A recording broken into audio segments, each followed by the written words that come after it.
Hey, this is How to Build Your Own Home. Welcome. I want to talk about septic systems. I've got about 5 of them coming up this year. And so each one I will do a film on, I'll post it, and every one of them is going to be slightly different. Again, I'm a working builder, just showing you what I do. It's cold out here, so if I have a little tongue-tied, you'll understand. It's kind of hard to talk when it's cold. Anyway, you see the septic we've got right here. And one thing I always try to do with a septic system is to make sure I have a positive gravity fed septic system. I do not like sump pumps.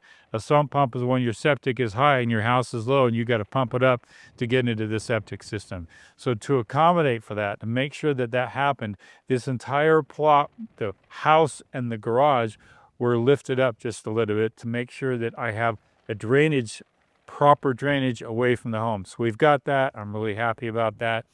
So you see here the septic, and we're waiting for water to come. I've got to actually fill that up, test it. The inspector will come, look at all the lines to make sure there are no leaks around the line. But here's the caveat. I've got freezing temperatures here. When it goes during the evening, I can get into the low teens, even below 0.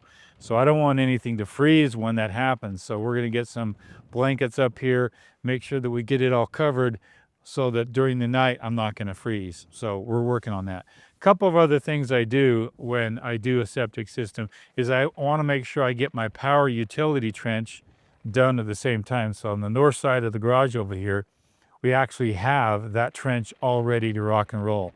So I'm going to get them all inspected at the same time. In fact, I'm getting 9 inspections on the same day. I'm getting all my mechanical inspection, all my framing inspection, my septic and power all in one day.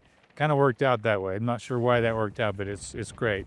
The other thing we've got is I want to make sure my clean out is not in the way of any future traffic, and I've got a clean out right here.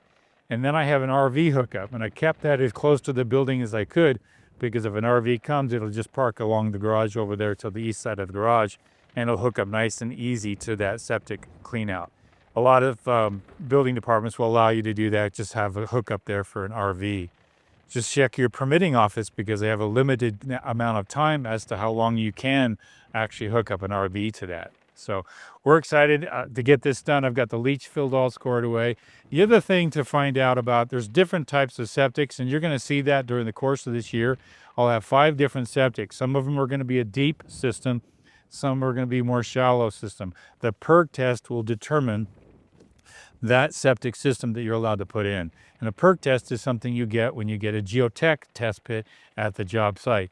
Next week, we'll do a video. I've got 2 test pits, 2 perk tests side by side on the same day, and we'll do that. And that's the preliminary work you do before you even can design your septic system, because your geotech person, sometimes the health department, they will design the septic based upon all that geotech reports, the perk test, the Proctor test on the soil, basically determining how fast water can seep through. That's what all that's for. And that tells you the system you can put in. So this here's the first of probably 5 septics I'm going to be putting in this year. I'm very excited about getting that many this year. So we're going to do a video on each one. This is the first one of those. So this is Keith with How to Build Your Own Home, talking about probably the first of 5 septics this year.